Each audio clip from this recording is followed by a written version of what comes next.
And we're back on another exciting episode of Starfleet Boy, where we have a casual and informal conversation discussion about Star Trek, and we're doing our Star Trek Discovery. We're all caught up. We're on Lethe. Yes. Thank you for bringing me to this point, bringing our show to this point, Sean. I really appreciate it. You're welcome. No problem. And Gary, who's not here, but maybe he will be. I invited him, so let's hope. I'm always hoping. Star Trek Discovery, Lethe.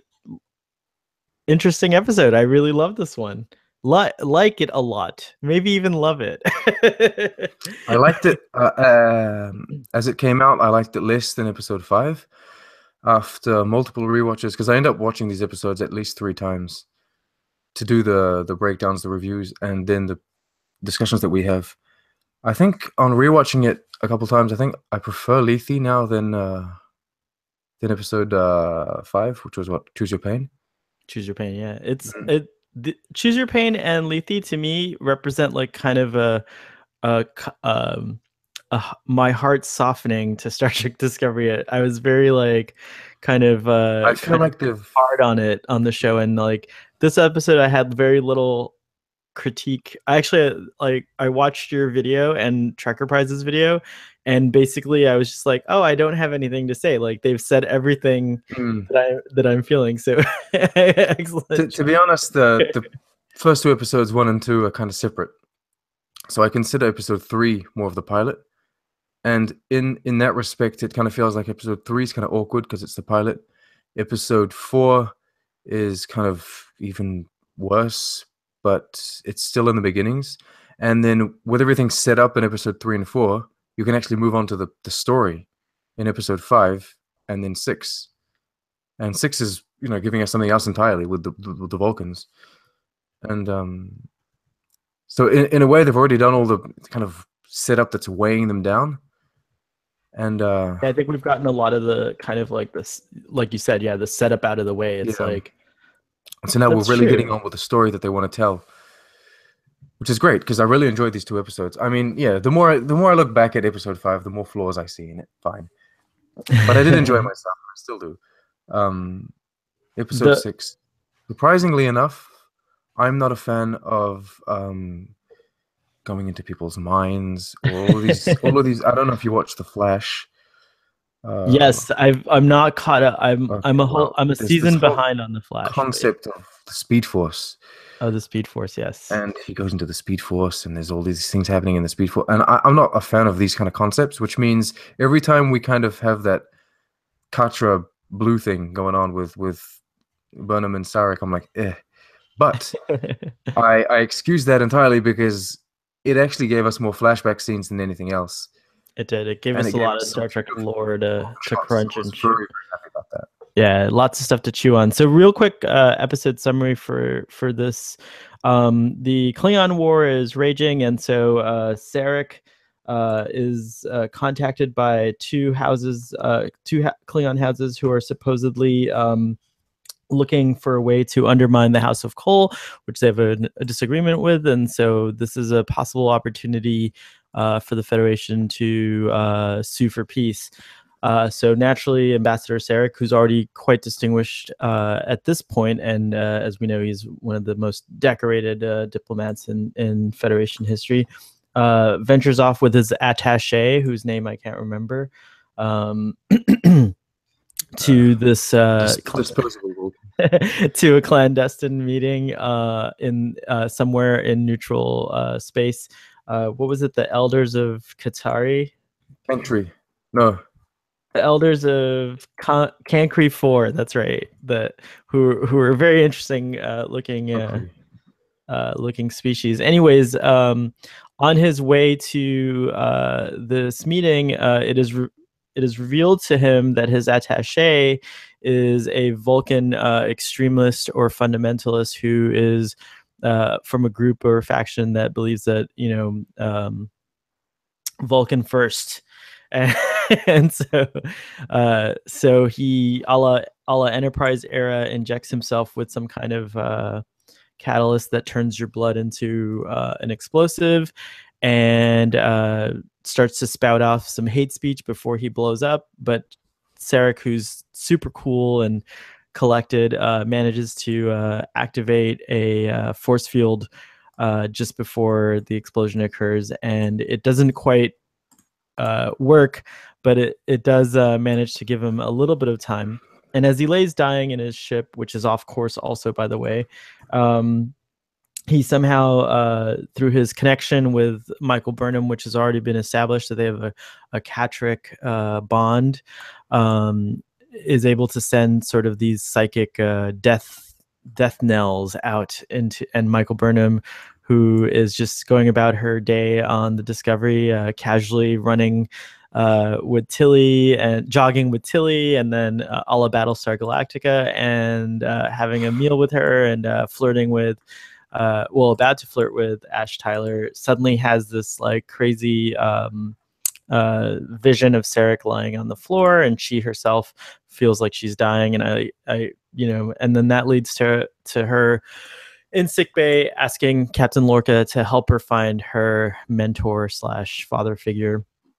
And surprisingly, Captain Lorca just agrees, which is pretty cool. And so the Discovery sets off on a mission to find him. She is able to come up with a way technologically to find or get close to where Sarek is, and her plan is to jolt him into consciousness so that he could set off the homing beacon on his ship, so that the Discovery crew can then find him and rescue him before he dies. And it works. And in the meantime, she has a exploration through a memory, which is both painful for her and a revelation about that day that she did not know about, because she now has full access to Sarek's mind, and that is that Sarek had to make an impossible choice, which he even calls it that, and now he's faced with the repercussions of that choice, which is choosing Spock over her. And it ends with like a very kind of interesting resolution where she's kind of decided to make Sarek address these feelings, and even calls him father at the end. And then we end with her sitting down and reintroducing herself to Ash Tyler, a very intriguing and strange character who we all are very suspicious of. But at the same time, after this episode, I'm starting to like wonder if my suspicions are well placed. I'm gonna have a comment about that. Comment about that. On another note, in this episode, there's a lot going on in this episode, which is wonderful. Admiral Cornwell, who's worried about Captain Lorca, who's been worried about him for some time now, finally comes over to address this, and they seem to have a moment as friends, and everything seems fine until Captain Lorca and she, after sleeping together, she's just kind of examining some kind of weird cut on the back of Captain Lorca, and this startles him, and he apparently keeps a gun under his pillow, and he almost kills her, and he has this really crazy moment, and that's when she loses her shit and decides that he's not fit for duty, and that he needs to have his command removed. Meanwhile, the problem of Sarek being too injured to attend the peace meeting arises, and so Captain Lorca suggests that Cornwall would be a good substitute. He dutifully takes on the mission and decides to go and attend the meeting. And when she gets there, we find out that the Klingons were never planning to collaborate with the Federation. In fact, it was all a trap, and Cole was behind it. It's a trap! It's a trap! And Cole was behind it the whole time, and he was hoping to get a high-ranking Vulcan diplomat, but now he has a very high-ranking admiral, so he's pleased as punch. And Captain Lorca, who's now... What's that? What was that? Oh, he won up that. That's way better. And so then finally the episode ends with Saru letting Lorca know about the situation, and Lorca choosing instead of rushing in like he usually does, he decides to wait for orders. And we end with another reflection. This time it's Captain Lorca looking back at himself through the window of his cabin, and we see that he still has his phaser on his back. Why on your own ship would you have a phaser unless you thought there was a Klingon saboteur aboard your ship named Lieutenant Ash Tyler? It's already on the dark side of the mirror, isn't he? All right. I don't know. I think that summary was a little bit better than yesterday's summary. Yeah, that's good. It's good. Okay, the thing is, the episode has a lot going on. It does, but it does feel a lot more centered and structured. I totally agree with that. Yeah. All of the events make much more sense, and it's just generally it was easier to understand and follow the episode, I found, than all of the others that have come out until now. It was very well written. A lot of up until now, I've found the writing to be good, but then, there's always like certain things that I'm like really confused about or wondering if it's intentional or if it's a mistake. But this episode, what's that? Not so much in this episode. Not so much in this episode, yeah. And the writer who I was trying to remember in yesterday's episode of Starfleet Boy was Joe Menosky.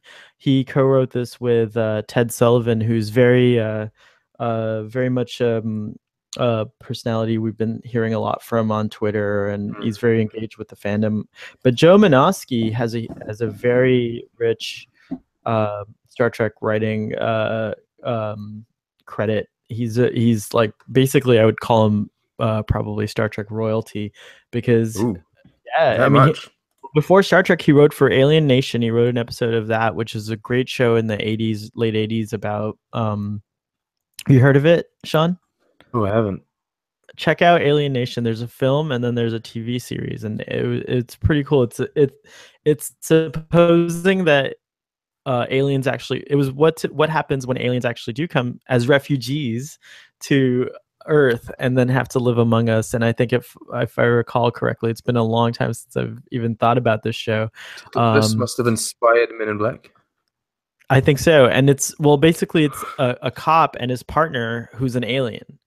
And it feels like it inspired Men in Black, doesn't it? It's a great series, had a nice long run, and the episode he wrote was called Contact, and it was in 1989.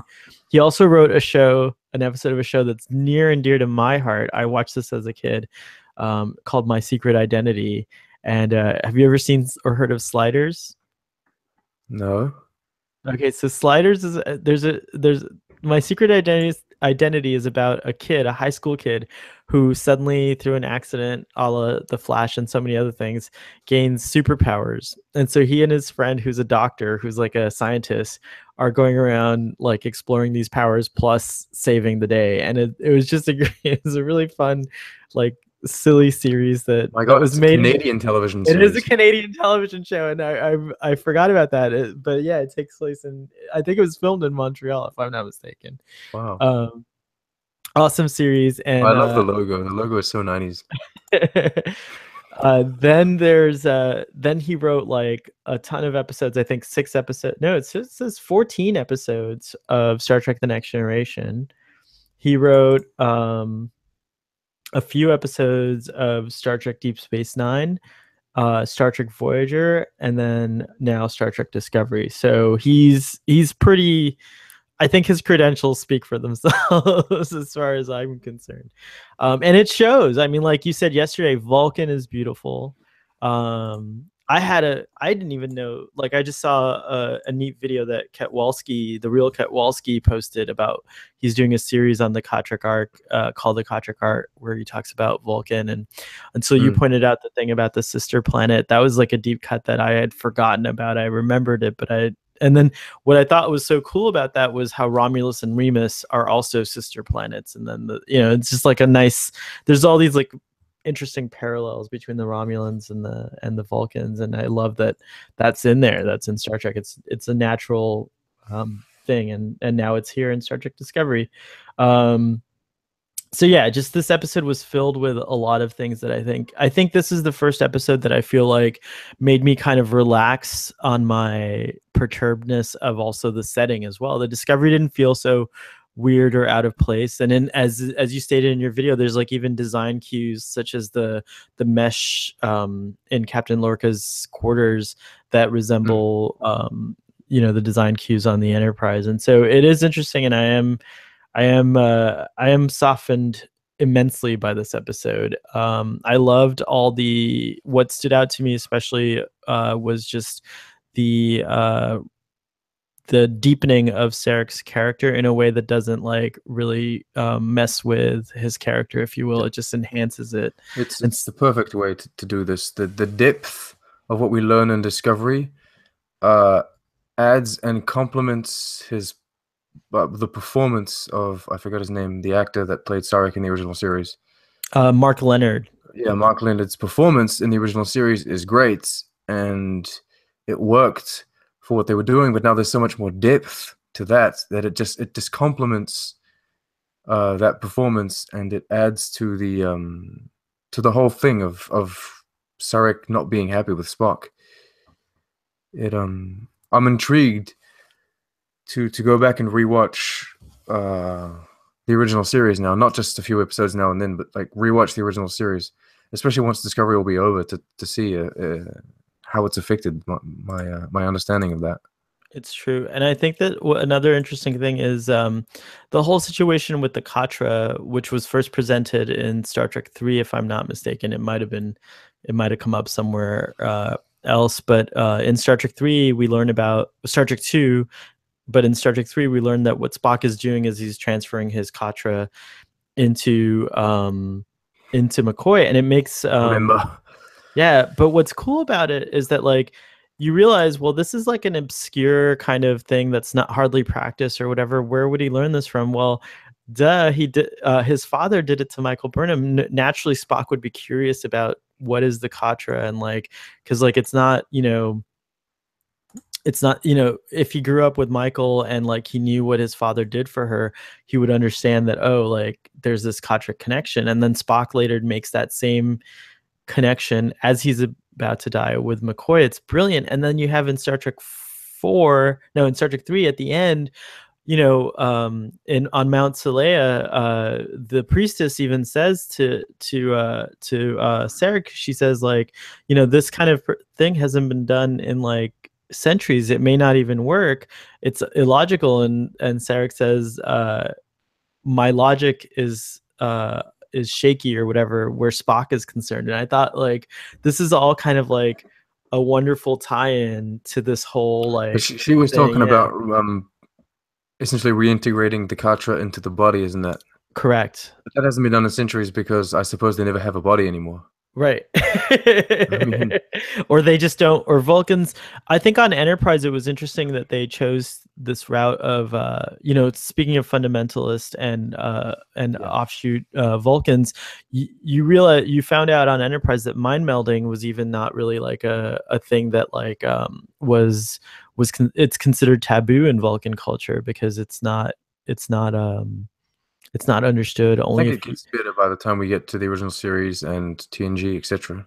Right, but then again, in the original series, and even in obviously Spock mind melds every second episode. Like there's no tomorrow. Mind melds with people, with rocks, with machines, anything you can find in mind meld. But we don't know anything about what Vulcans feel about mind melding because Spock is our only view. So Enterprise brilliantly kind of like added depth found a loophole, if you will, and added depth. And I think Discovery is like now. I think Discovery is doing the proper thing by standing on the shoulders of both Enterprise and the original series. It's like, it's a hard, I have to say that like, despite any critiques that I might have or anything like that, sticking to canon and also honoring like these previous shows, it can't be an easy thing. And this episode felt like the first time where I felt like, oh yeah, there's like a real like kind of preservation type thing going on here. So I was very excited about that. I will say I do understand and respect that it's difficult to stick to canon and create a good show as well, and try to respect and not sort of stomp over everything that both Enterprise and the original series have done. I understand that. I do find there's an easy solution. It's just to make a show in the 25th century. I agree, but they chose not to do that. They chose not to do that, and so by choosing not to do that, by specifically going back and making it complicated for yourselves, then you need to face the fact that it's complicated. And you're going to open yourself up to like a lot of... Yeah, I mean, you're putting yourself in that position where we can criticize you for doing things that are unexpected. Whereas if you're doing it in the 25th century, virtually anything would have pleased people had it had any kind of, even the smallest of explanations. Like, you could have made the Klingons the way that you wanted. No one would have really complained. You could have just said, hey, look, you know, whatever, 200 years, 500 years in the future, things have changed. Yeah. This is the first episode where I felt pleased as a fan. Even though a lot of, one of the neat things about the being on Twitter and also on YouTube is that, you know, I don't think I've ever told you this, but I've stated this on the show a bunch of times. Like, I have these huge gray areas of my Star Trek experience, if you will. Like, I didn't finish Enterprise, the series Enterprise, and I didn't finish Voyager when I'm sorry, but I mean, you should at least, if there's anyone out there interested in it, they want to watch Enterprise, yeah, okay, Enterprise is fine, but I would say if you don't have time to invest in your time into like 4 seasons, just watch only season 4 of Enterprise, right? Yeah. Well, I've been now like genuinely watching it. I'm on season 3 now, and I'm enjoying it so much more now. When it came out, I think it was a time in my life where like I was just working a lot and I didn't have time and I wasn't fully engaged and I wasn't paying attention. And then with Voyager, my problem with that show was when it came out, it started out on one network, or it launched another network called UPN, and at the time we didn't have cable television, and it was too staticky and I couldn't follow the show, and I just gave up on it and kind of like did other things. But now with Netflix, and it's so easy, like now I'm like filling in those gray areas, and the more I start to you know, I was too, and the more I'm seeing, it's like, oh cool, like now there's these layers that I wasn't aware of, and that they're just absolutely like wonderful. And I feel like especially Discovery seems to harken back to Enterprise a lot. Like it seems to like, I feel like, reference it a lot. So really a continuation of Enterprise, more than a prequel to the original series, actually. Yeah, even though it's precariously set close to the original series. Yeah, maybe it would have been simpler if they had set this somewhere in the middle. Somewhere straight in the middle. But I think they really had this whole, I think it's that Burnham situation that they had. They had this whole Burnham Sarek situation down. And yeah, it's true. I think they had, I don't know where they're going with this, but they probably had some sort of deeper idea than what we've already seen concerning those two characters, and I think they wanted to stay close to that. So that's why they put it in this era.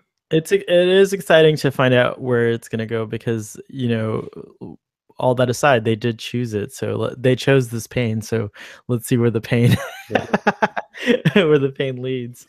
I thought the visual effects on Vulcan, as you said, after our discussion yesterday, I paid more attention when I rewatched it this morning, and they are superb. I did like especially pay more attention during the sequences in I don't know why that happened. That's why. No, I forgot to put mute on my devices, and so they're chirping. I did see some of the details on Vulcan, and then I watched that cool video on YouTube by Ketwalski, and that was really neat too. Really, speaking of Ketwalski, something came up. I posted a link on to our discussion yesterday, and then someone replied to that link with this like blog entry from a game developer who developed a game called Tardigrade, and then simultaneously Ketwalski included all of us in this discussion about Tardigrade as well, and I was like, whoa, like mind blown type of thing. And I've already stated my opinion on Twitter, but and if you guys want to know what's going on, basically there's a video game that came out in like 2013, 2014, 2015, It was somewhere in around there. production. Like the dev blog began in 2014, Right. I think it was, and so the game must have, because it was end of 2014. The game probably came out in 2015. And the premise is that like these gigantic tardigrades help people to travel instantaneously to other points in the universe or galaxy, and supposedly there's some interesting like similarities in the character archetypes and things like that. So Mm. there's like a huge fan hubbub and debate going around where some people are like really focused on the idea that like the team at Star Trek Discovery saw this game and were like, oh my god, let's steal everything about it. And then and then there's other people such as myself who are like, well, it probably maybe is a coincidence, but it really doesn't matter what I think about that. I think the developer of the game has to ultimately decide what he thinks and then pursue it with CBS. Absolutely. But like you, I can list numerous examples of coincidences like that. And I thought the Hunger Games reference that you made was really cool. So Considered one of the best superhero movies to date, Logan. It is a really great movie. When I came out of that, I didn't think too much about the plot. I didn't think about comparing it to anything else. I was like, yeah, it's great. And I get to work, and my friend says, "Oh, you've seen Logan?" I say, "Yeah." He goes, "It's essentially The Last of Us." Oh, I never heard of that. So The Last of Us is a video game, Oh. and so it's essentially not necessarily a zombie apocalypse, but there's, from what I gather, infected people. It's like the end of the world kind of situation, and then there's an old man taking care of like this little girl, and so he starts kind of going over the similarities, and I'm like, wait, do you even have an idea of how many stories there are, whether it be in book, in film, and television, in video game, that involve just like an old man and a young girl kind of surviving? It's true. It's very, It's like very common.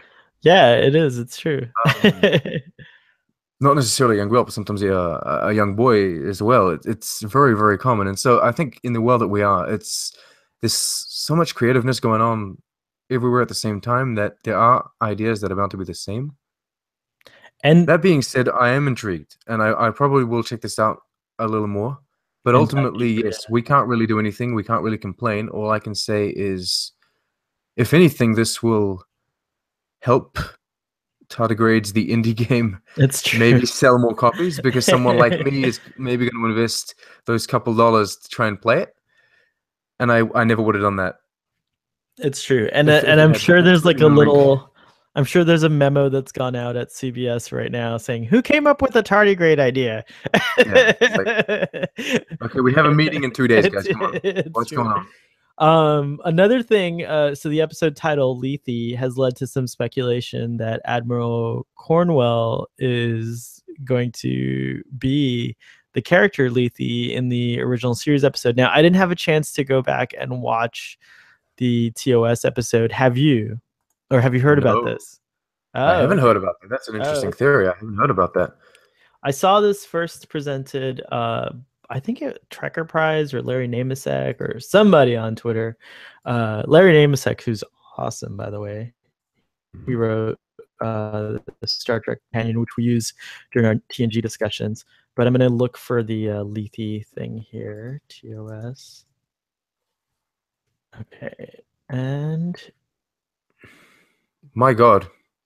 did you find it? No, no, no. I'm just on Memory Alpha looking at Lethe, the character. Okay, cool. Just to She looks like a younger version of Admiral Cornwell, right? She does look like a younger version of Admiral Cornwell. Now, Occupation therapist, which is right, intriguing. which is like a very interesting connection. Now, someone was saying, well, it doesn't make sense because she's younger looking. Well, I say Admiral Jameson, who found a way to de-age himself from to go to a negotiation, ironically enough. Um, Yeah, so so I in the Star Trek universe, it is possible many things are to possible. So yeah from Cochrane, yeah not only is he younger, but he's also a completely different person. yeah, it's true. So anything is possible in the world of Star Trek. It could be, and I would assume that being a show produced in 2017, and these things being important to us as fans, they would try to maybe explain why she's young when she pops up later on. Right. Now, They would try to canonize this as possible. and why make the connection with titling the episode Lethe, which we get like she's Lethe is the goddess or god or something of oblivion in Greek and Roman mythology, I think. And then if I recall correctly, that's also the inspiration for the river Styx or something like that. And so there's a lot of there's a lot of reasons why the episode could be titled Lethe, but it is a strange coincidence. It is an interesting little tie in there. There is maybe they just wanted to call the episode Lethe because of the meaning of the word, and I can assume that that's why that character was called Lethe as well, because of the whole neural neutralizer and everything. Mm-hmm. That's probably just why they called her Lethe. Maybe it's just coincidence. Forgetfulness. Yep. Yeah, I mean, thematically, they found that those names, be it for the title or the character, just fit.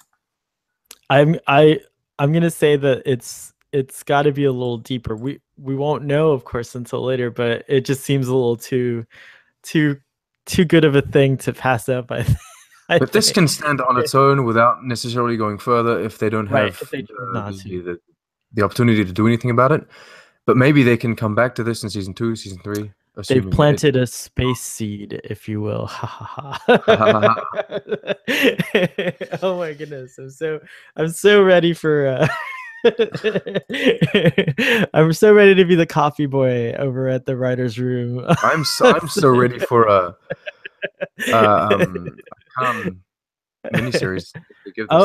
So you are excited about it? I talked to Gary about this briefly, and he's not excited, or he's a little trepidatious. I don't know how to feel about it either, but I think it would be interesting. Okay,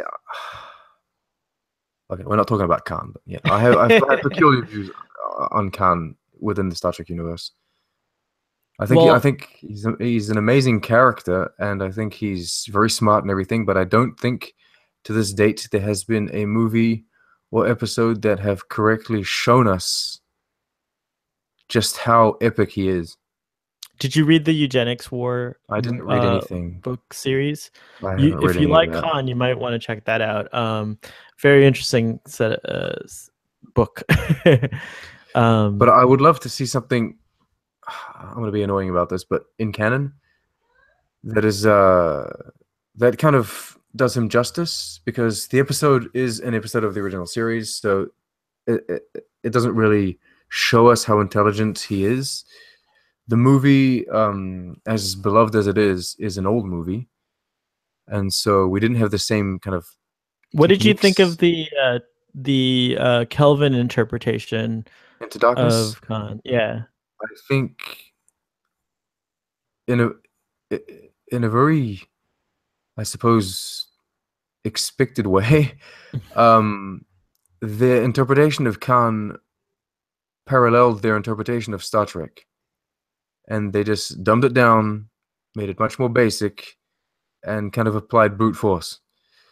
I was Khan enjoying. Snaps the neck, or what he.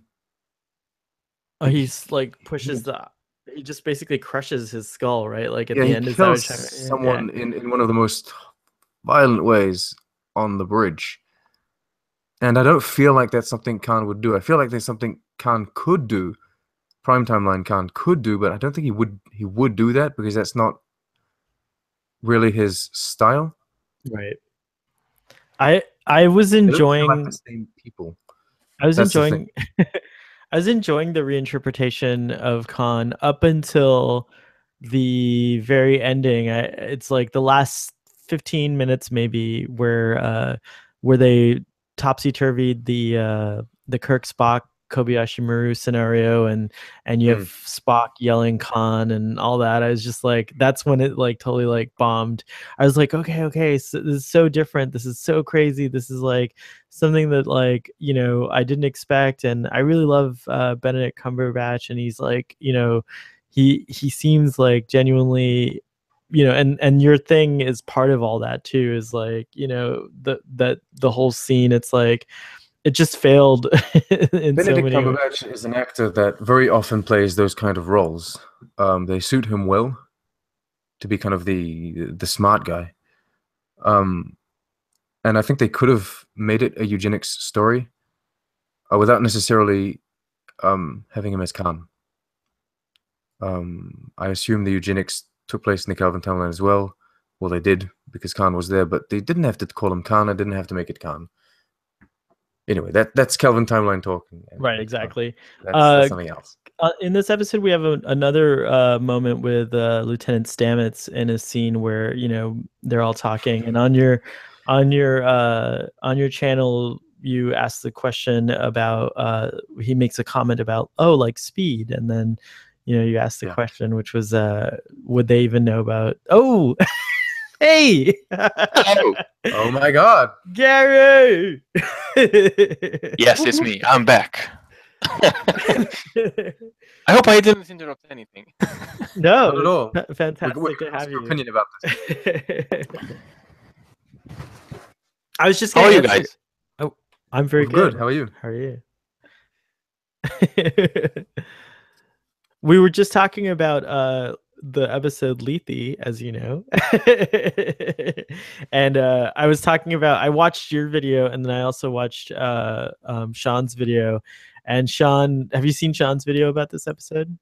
Oh, absolutely. So we're talking about the scene with Lieutenant Stamets. I think I'm one of the first commenters on his video. Maybe. I'm like his super fan. That's awesome. Super fan. Anyways, we were talking about the scene where Lieutenant Stamets is going over the neural link with Burnham, and he mentions, like, when she says, oh, she basically wants to give him a jolt, he's like, oh yeah, like a hit of speed, and then she says, well, I was thinking more like an adrenaline rush, but yeah, basically.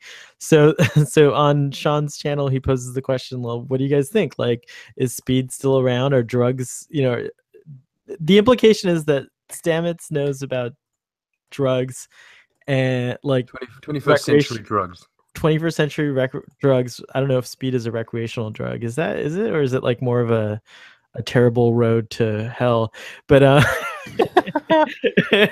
from what I gather, speed isn't even a thing anymore. They call it, I mean, from what I understand, MDMA or Molly is essentially speed. Are you sure? I mean, these things get renamed all the time because. So that's your point, I guess, is like, why would this reference be around? And yeah. You know, well, I say, well, you know, why are bad words still around? I mean, if someone knows more about drugs than us, go ahead, leave a comment. And tell us actually, Trek. Oh, Trekker Price, do you know more about drugs? I lived in. No, I don't know anything about drugs, but I just literally googled the speed drug, and I got the amphetamine. That basically is what is it? Is it meth? Is it meth? I don't know, but I've got some interesting. Is different. Yeah, well, I don't think actually I think I replied to this tweets of yours on Twitter, and I think I don't see the point why I don't see it as a problem. I don't see it as a problem because obviously in many occasions in previous Star Trek shows they had references for 21st and even older medical treatments or drugs or whatever, what have you, and obviously these people have better and a much richer knowledge than we have. I mean, they had to learn history, and he, being a fungus guy and being a scientist, I'm pretty sure he's aware of quite a few things. I mean, they are Starfleet officers. They are highly trained, and that's true. I think it's totally normal. They all knew what it was, which was funny. But the thing is that the mycelial network has changed Stamets in some way, because the old Stamets that we first meet would never have made references like this. But this new Stamets is like kind of like saying things like groovy, making references to drugs. He's swearing, he's cussing. I have a feeling he got up to speed. he got what? he got a shot of speed. Yeah. A shot of speed. We definitely yeah. definitely know he went on a trip of some kind when he integrated with the mushrooms, but his lovely mushrooms. So that I'm was just waiting for Super Mario to appear in the show, and then that being said, I kind of like Goofy Stamets a lot. Like I'm enjoying the character a lot. I just don't know where it's going, and that's kind of fun too. Actually, what do you think? To I me. don't know. Anyone, I suppose. I'm not sure. To be honest, they haven't really focused on him being goofy that much. It's like they show him as being kind of he's different, and we're supposed to understand that he's different. But the 2 episodes have been focused on something else. Or Lethe at least was focused on something else. So I don't really know what to think about him yet. What did you, Gary? I think on your video, you also said this is your favorite episode so far. That you really like felt, and you even said that you felt like this was the first episode where you felt like it's the most Star Trek, and you even made like a cool kind of admission that like maybe you'd misjudged Discovery, and you're kind of excited. Like, do you want to expand on that? I mean, I remember in the last time we talked about the Klingons, and we still have issues with that. But overall, I think if we don't think about the Klingons, because I still hope there's going to be an explanation for them. But this episode was really I didn't have any problem with it, honestly. This was a really well directed episode. The balance between the the scenes and how I don't know, just felt like I'm watching a classic Star Trek episode, which That's what we were talking about. wasn't. Yeah, totally. It was just brilliant. I mean, there was no one actually who died in this episode. Klingons, no brutality. But what it was, the elders of Cancri 4 got absolutely slaughtered. That's true. Okay. Apart from that, but it's not the whole episode, just one scene. Yeah, no, but absolutely. Are those guys... You notice that the only complaint is the Klingon scene. Are those guys the new? Are they new? The Elders of Cancri 4? Have we heard of them before? Is that totally something new? They were totally something new because we've never even seen Cancri or heard of Cancri before. That's cool. I don't recall them either. I like that Well, it's not really cool because that's the end of them. It's probably not the only ones. There's probably more. Yeah. But they're probably I'm hoping mad that those are not the only Elders of Cancri 4. That would be a But you know what? but... Those creatures actually really reminded me of one of the. I'm pretty sure both of you will know, but I don't recall their names. From TNG, those fish creatures that they were in stasis in the Enterprise. They reminded me of those. I don't know their name. Me of Riker's son. What? Here, hold on. With the alien that is. I'm following Gary. I'm not following you, but Future Imperfect, is it? Yeah, Future Imperfect. Thank you. Here, let's see if it shows alien. So while you're looking for maybe that, not. yeah, They're much different. They're not much different. They're just larger versions of him. Following up what Gary said, I found myself enjoying Discovery up until now, but kind of on the defensive, in the sense that I see.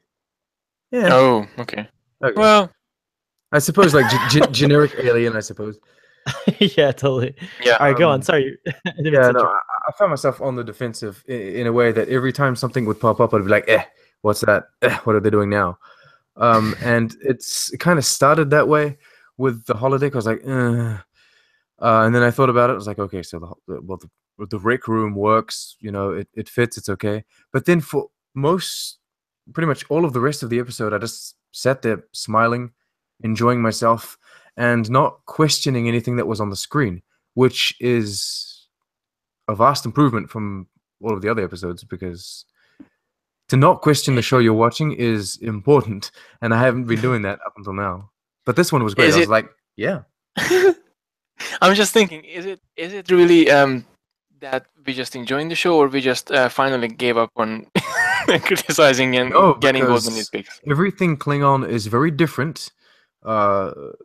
Whether it's a good thing or a bad thing is another debate entirely, but it just objectively it is completely new.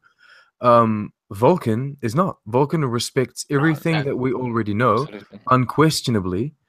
And even the costume design is even the costume designs, and it looks fucking amazing. So there was really no complaints to have about this whole thing. I was watching it like, yeah, I love it. I even thought Lorca, another thing to talk about is Lorca in this episode. I thought was so Captain, like he was a very good.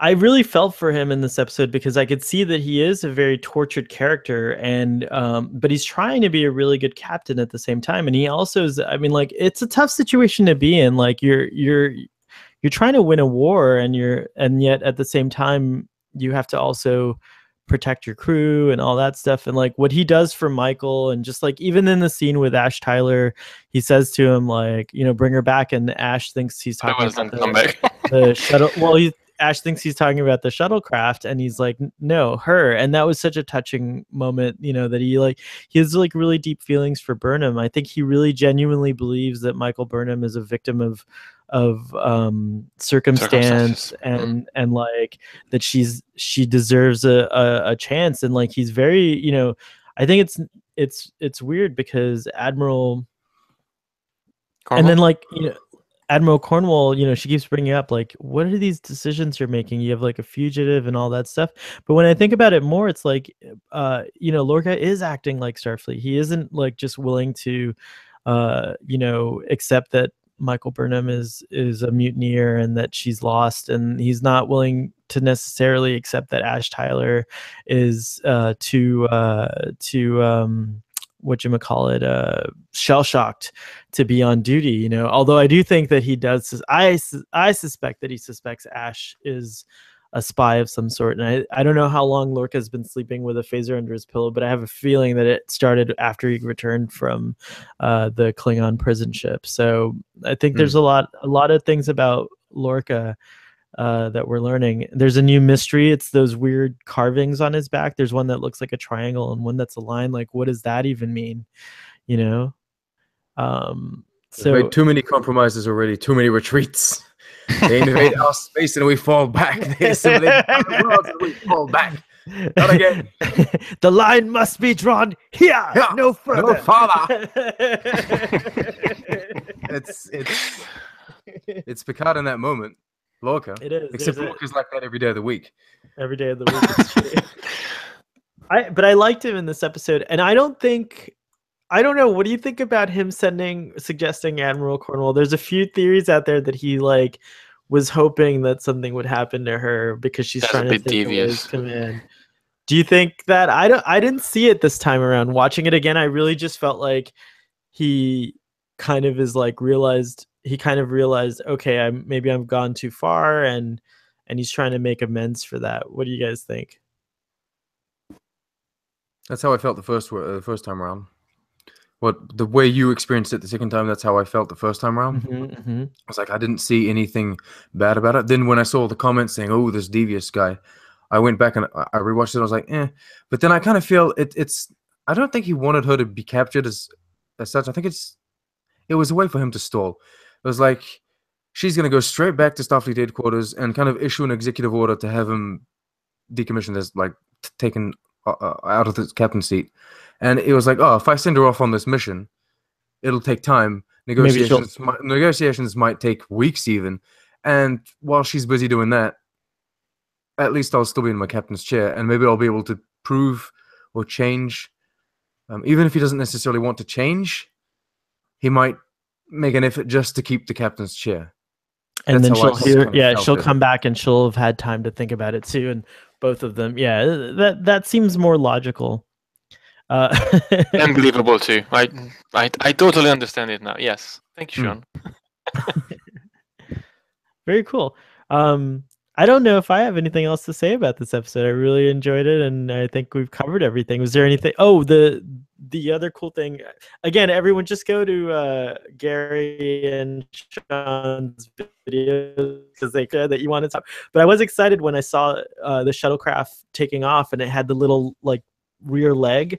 I was like, oh my gosh, like that's totally like a TOS. And you're right, it was in the remastered version that we see it. Collaboration. That's teamwork, because my computer's just bullshit, and I couldn't load the entire episode and cut the piece that I wanted. So I sent this.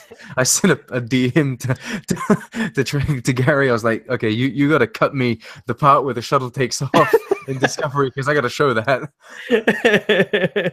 I can't even just do a screen cap of that. I need to show it actually doing it. And so I did a really good job. Collaboration on the tube. I also like, again, the food the food synthesizers, and they're yellow just like in the original series. Yeah, once I aligned the photos, That's a nice touch. Yeah. Wow, I didn't even see that until I literally You have to it's true. stuck the photo on there. I was like, they're both yellow, and they both have that little writing underneath. I'm like, wow, very nicely done. And I loved the way you related it to how you have a phone and a smartphone, and like all the difference between a synthesizer and a replicator. Really, really wonderful stuff. So nothing to talk about that stuff here. It's like I do love the I think Tilly's journey in this episode was really cool. I liked how Burnham at first is kind of like taking Tilly under her wing, and she's like really making it a point to like mentor her. And then at the end of the episode, when she's like kind of disillusioned with Sarek, she comes up to Tilly and says, she's like, you know what, you should find your own way. And Tilly's like, I have. And I really like that scene and the confidence that Tilly shows. And it is going to be cool to see Captain Tilly one day. Like, But actually that's a really big personal growth on Burnham as well, because at this experience with Sarek, she wanted to be more, and she wanted to prove she's worthy, not to fail anyone. And by the end of the episode, and following this experience with Sarek, she actually realized, okay, that nothing was wrong with her, so she can go on her own way. And then why she forced Tilly to do something that she might not gonna succeed with, so just let her go in her own ways. And that was an interesting fusion in his character as well. So I totally adore that that friendship that they have between together. It's something beautiful. It is refreshing in a very dark show to have that Tilly Burnham relationship. Yeah, it is very refreshing. I also like that. What did you guys think? Burnham and Ash.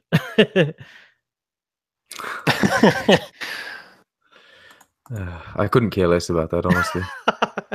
I mean, that's not why I'm watching the show. If they want to make a couple out of them, fine. If they don't, whatever. Maybe they're gonna play that. So if Ash Tyler is really Vok, they might play that in a way that it'll affect Burnham. Maybe like it'll be something like, it was in front of my eyes all along. I was dating him and I never noticed. Whatever. I don't know. Well, I think if Vok successfully uses Burnham if Vok is Ash Tyler, assuming he is, and he successfully uses Burnham to gain some kind of advantage and sabotage the ship, it would be such a tragedy. Like, it would just, like, she's already a heartbreaking character. Like, she's already a character that like has been through. She's barely redeemable, honestly, at this point. Yeah, she's got a lot of stuff that's like weighing her down, and it's like every mistake is like 10 times worse for her, because it just like further fuels this whole like idea. And even though the crew's starting to get along with her now and starting to warm up to her, there's still this like idea that she's the first mutineer and stuff like that. I wonder if she's going to get a badge back when she has her. Oh, we lost Sean. Oh, what happened? Let me reinvite him. I didn't eject him, I promise. Well, I don't know. I don't trust him. Don't trust you in that case. Let's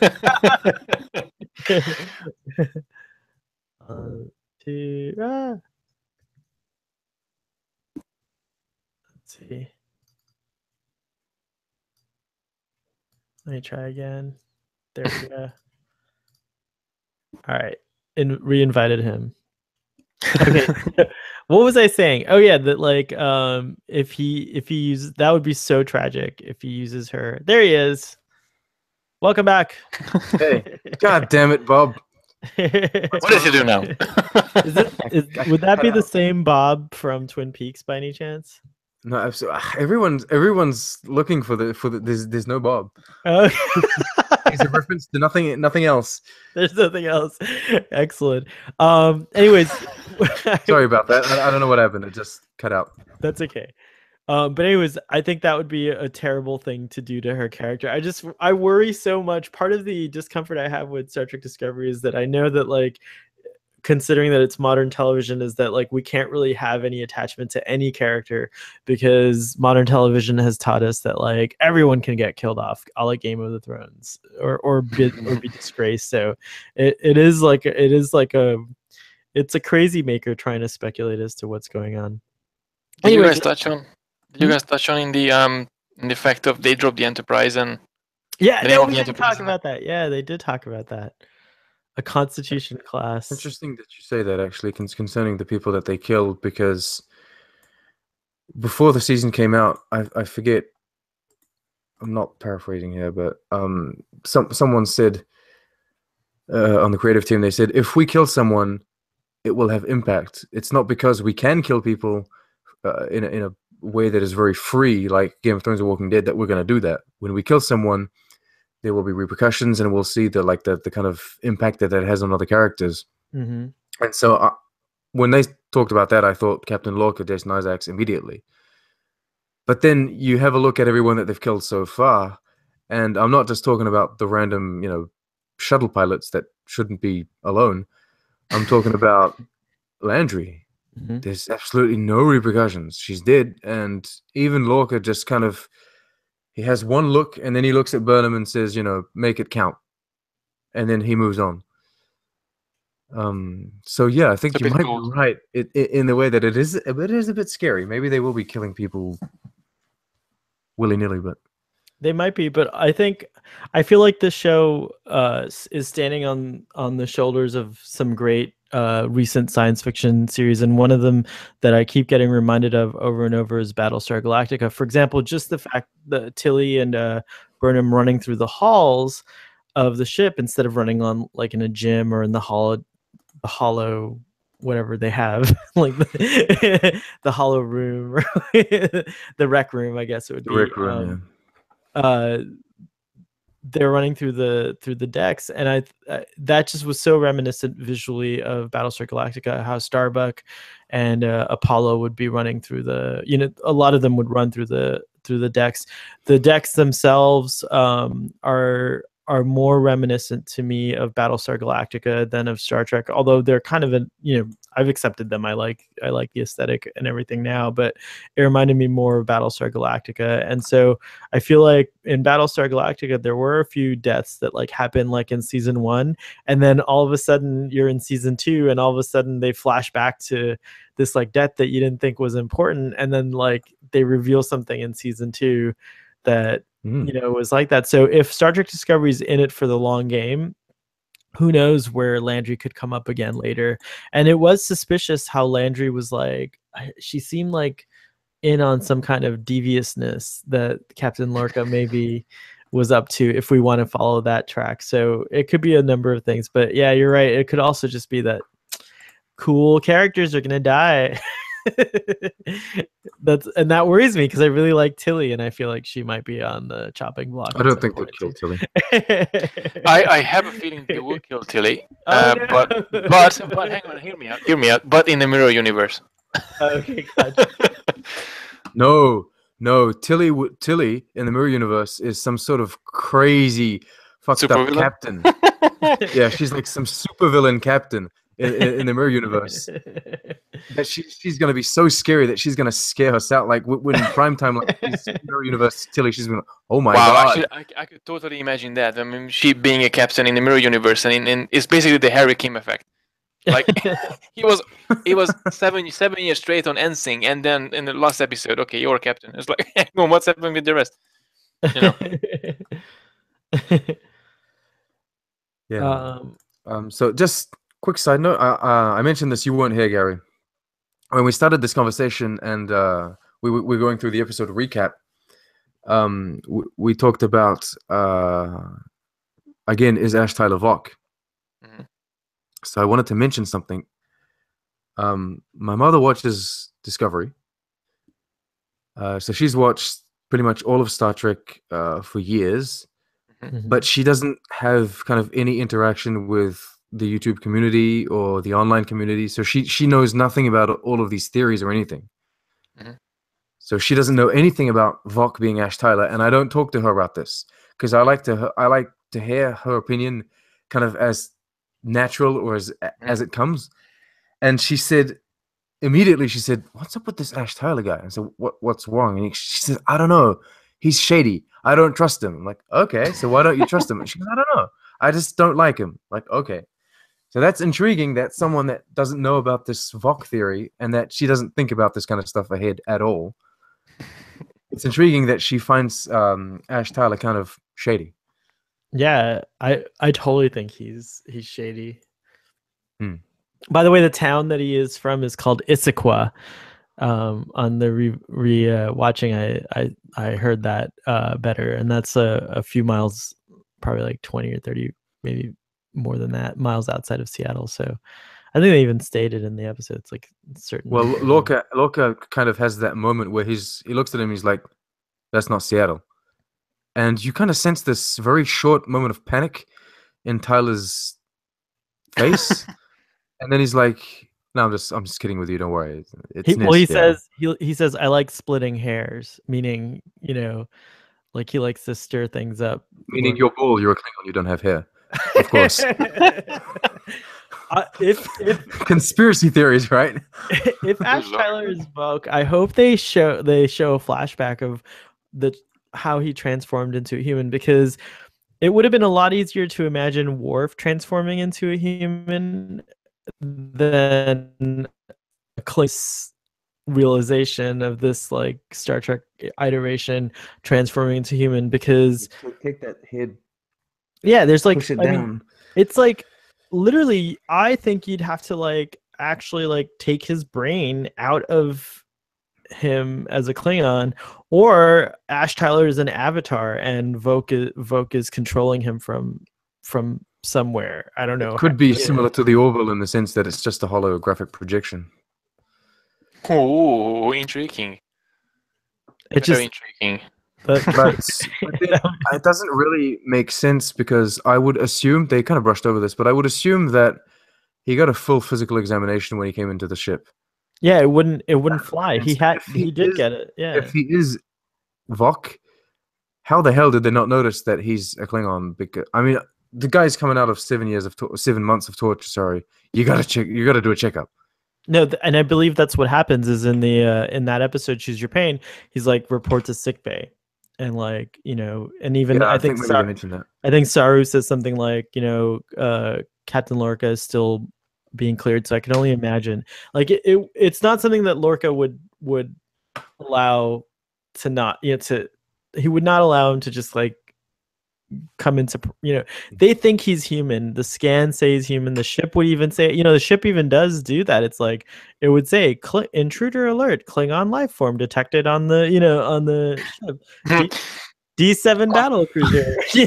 On that note, do you remember Troubles and Tribbles? I'm pretty sure both of you remember Tribbles and Troubles, and it took a scan from Dr. McCoy actually to find out Arne Darwin is actually a Klingon spy. Just a tricorder, nothing else. Right. Yeah. That's right. So the station didn't automatically detect it simply because they were both Klingons and humans on the station. But then if he did a medical check. Yeah. Dr. Colbert, he might have actually noticed this, like, hang on, there's something wrong here. No? Yeah, he would actually reported that, or that's what I'm saying is if he is bribed, maybe he was bribed or something. I don't know. If he is Vok, I'm really curious about that transformation. Like, it's some kind of crazy alchemy shit, because like like you're compressing a larger being into, as tall as Ash Tyler is, he's not as tall as Vok, and then it's a little it's very interesting and curious, and whatever the House of Mokai has done, I'd like to know. It's very curious if that's even the case. The matriarchs of the House of Mokai, the elders of Cancri 4. Cancri 4. Thank you. They've all got epic names. The huge schmucks of Earth. Memory Alpha points out that this is the very first time we see Captain Lorca sitting in the captain's chair. Oh, that's intriguing too. Wow. Why do people make such a fuss about him sitting in the chair or not? I don't know, but I'm genuinely intrigued about that because Irish Tricky and so many of these other YouTubers, so many of these other Star Trek related channels are talking about he's finally in the chair. He hasn't sat in the chair once. It's like even him, like Jason Isaacs himself, is saying, "Oh, I'm different because I don't sit in the chair." It's like I don't know. Maybe it's because it's iconic to have the captain sit in the chair and to have that shot of the captain sitting there. Maybe that's why. Maybe but that's then they why. don't. But then who cares about that? Because the Discovery doesn't even do those shots. You're right. It doesn't. It's true. I don't even know if it was a previous episode. I think it was a previous episode when Choose Your Pain. That episode was then actually we seen Captain Lorca's ready room and Saru and Burnham actually sitting in front of that chair, front of the table that Captain Lorca was standing all the time. So they had chairs. He has chairs, but he never uses it. Do you guys have any theories on the missing tribble? Did Captain Lorca eat it? I would assume he just has like a cage that he puts it in. Sometimes he takes it out, right? Sean, when's the next time you're going to Toronto? My God. There's no next time currently. Why? Because if you do go to Toronto, the scenes on Vulcan were filmed at the Aga Khan Museum in Toronto. Yeah, absolutely. I saw that. I actually noticed that in certain scenes in Discovery, they didn't even take the time to really take out the. They kind of just blurred the inscription on. Really? Yeah. Instead of like making the whole facade white, they have this gray square or this gray sensor kind of bar sitting where there's the name of the museum. Oh, that's funny. Okay. But yeah, I would like to go check that out. Live from Vulcan. Well, that's all I got. That's all I have, gentlemen. Do you guys have any other points to point out? I have only one thing to say. So here we go. They mentioned the Enterprise, and according to the show and how they redesigned certain things and they didn't redesign other things. And as I said, I'm on a really plus side now with Discovery. But if they're gonna screw up the Enterprise, if they're gonna be a cameo ever, I'm gonna be really cross with them. Yeah, no redesigned Enterprise. We don't need redesigned Enterprise. If they're gonna be a redesigned Enterprise, I'm gonna be really sad and angry and cross with them. That's my only thought to say. I think they're gonna do it. I think they're gonna redesign the if we do see the Enterprise, it's gonna have the blade. Okay, if it's gonna be this one. No, it's not gonna be that one. I'm gonna say yeah, maybe. But take the nacelles. CBS. So take the nacelles from the. I think they're gonna take the nacelles from the Shanzhou and put it on the Enterprise. I think that'll be the major. At this point, concerning that, I think they shouldn't put the Enterprise in there because I'd be cross either way. I mean, if they put the Enterprise exactly as it is, like the original series, of course, visually enhanced, with hyper detailing, etc., I would be very happy. But then I would be cross because they didn't do that for the D7. I'd be like, why the hell would you screw over the D7? There you go. The Enterprise. But if they redesign completely the Enterprise the same way they redesigned the D7, I mean, it's even worse, and I'd be cross still. So I'd be cross in both situations. The Discovery is way too big. Well, I'm just looking at that. It's a huge ship. It's further in orbit, it looks like to me, what the intention of the artist was here. But yeah, it should be about the same size or smaller than the Enterprise, right? I'm not necessarily sure about that. But then I mean, Burnham says it was nice to hear the reference to the Enterprise. But then it makes me think, you're already on the Discovery, which is kind of the best ship in the fleet, doing the best kind of... all the cool stuff. All the cool stuff. Why would you even want to be on the Enterprise at this point? Discovery's the place to be, right? Yeah. Unless, Well, oh, here we go. Someone did something. Let me see if this is here, Gary. I liked. There you go. There's your new. oh my goodness. There's your what the hell Kelvin. is that? It's your Kelvin Discovery Enterprise. What the hell is that? The Kelvin. That Kelvin prize. That's worse than a joke, honestly. I mean, with all due respect, who created this picture? It's brilliant. Absolutely. It's a good design. With all due but respect, with all due respect, but canon-wise. No, it is an interesting dilemma as far as the design is concerned because I think they're better off not showing it. I think they're better off just having a Pike and Spock cameo. Pike Spock #1 cameo on some sort of station. Right, so neutral ground, so to speak. Yep. Or on a planet. Or I can totally imagine, as they said, the second season won't address the Klingon War. I can only assume that in the last episode of season 1, they're going to close this chapter. So they might find a way to solve the Klingon War situation, and that could be actually a really interesting not to have those characters and the ship itself opening a new era of discovery. Wow, that was that could be actually an interesting closure of season 1, and then going into something more brighter, more futuristic, and more happier Star Trek universe than we are at the moment.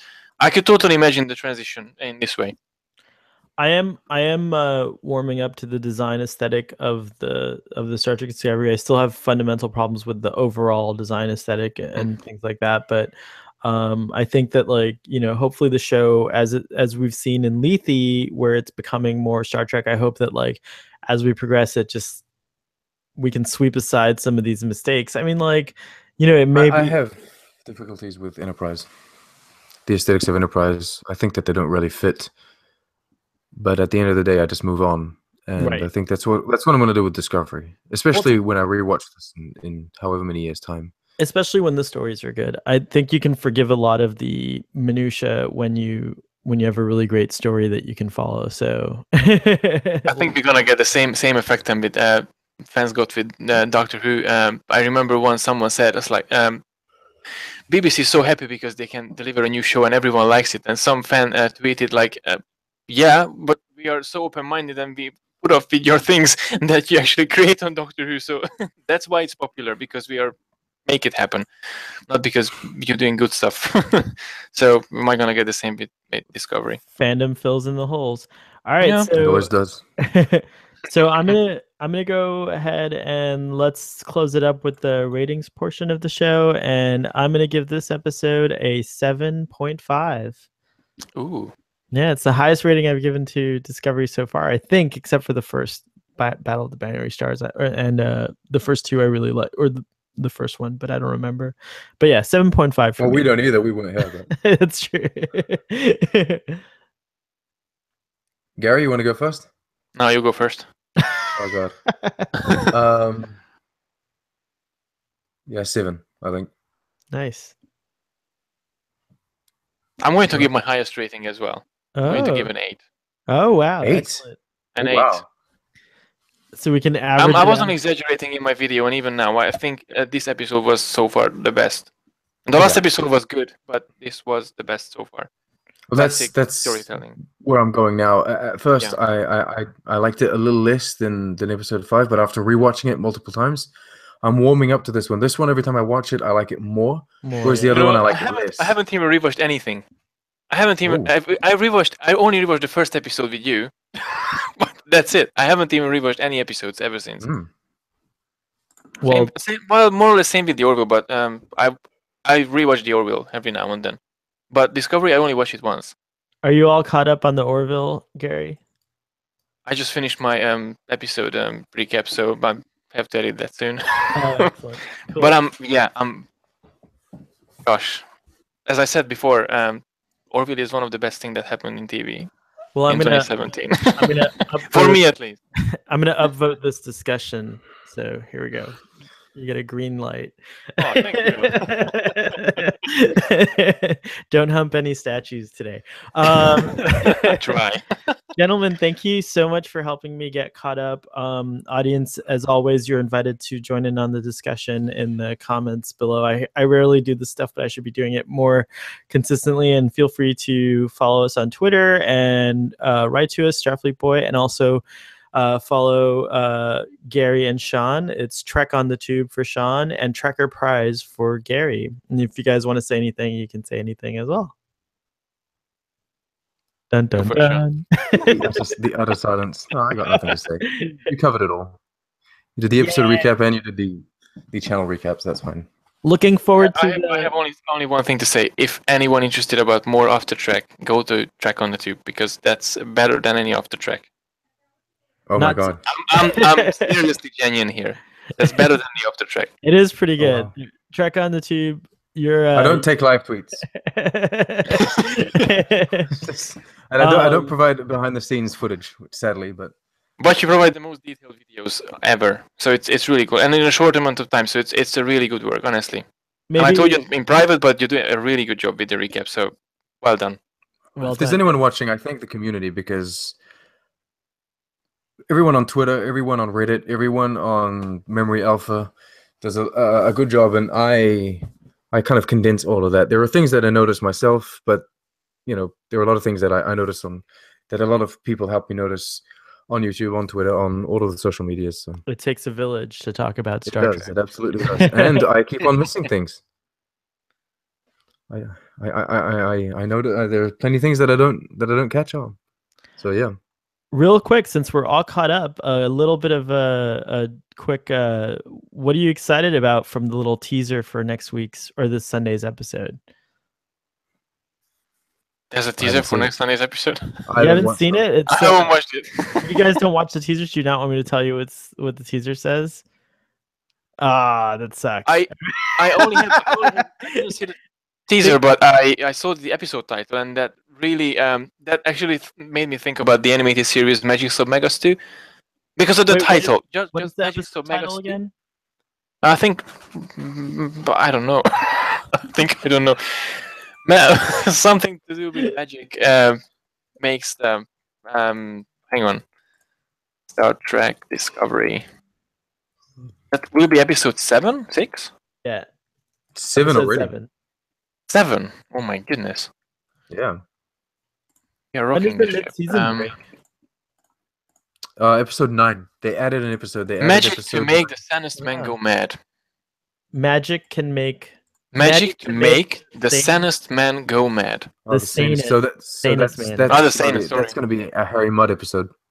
Right, we already know that. And really? So I didn't know that, but we know that they put Mad in there. I'm mad. They put a Discovery. Mud. It should have been magic to make the sanest man go mud. but then spoilers, isn't it? But, there's really no spoilers in the episode except they show in the. I'm going to tell you what the teaser says. They just show a bunch of scenes of the Discovery exploding. And Stamets says that they're caught in a 30-second time loop and that you have to believe him. And then we see a weird alien creature and we see Harry Mudd, and that's it. So I'm excited. So TNG time loop. or am I going to see the Omega 13 from Galaxy Quest? Or maybe Captain Fraser will come to the rescue.